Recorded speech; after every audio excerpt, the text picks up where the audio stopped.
چنانچہ حضرت اختر تھانوی رحمۃ اللہ علیہ کے پاس حضرت حاجی مزاد اللہ مہاجر مکی رحمۃ اللہ تشریف لائے تھے تو سنا ہے کہ انہوں نے بہت ساری پلیٹوں میں کھانا سامنے رکھا تھا. یہ اسراف نہیں ہوتا، بلکہ یہ ہوتا ہے کہ معلوم نہیں کہ مہمان کی طبیعت کس کھانے کو چاہے، لہذا وہ اپنی پسند کا کھا لے. اچھا وہ پسند کا کھا لے گا تو باقی کھانا ضائع تو نہیں نہ جاتا، وہ پھر اہل خانہ کے کام آتا ہے.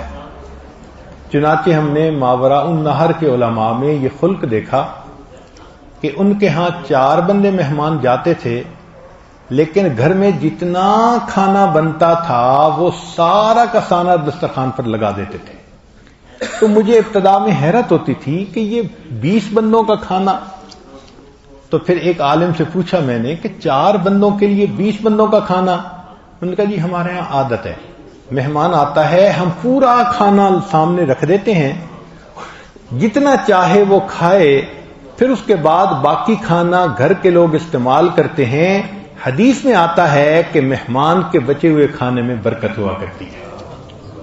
تو ہمارا کھانا بابرکت بن جاتا ہے یہ دسترخوان پر رکھنے سے.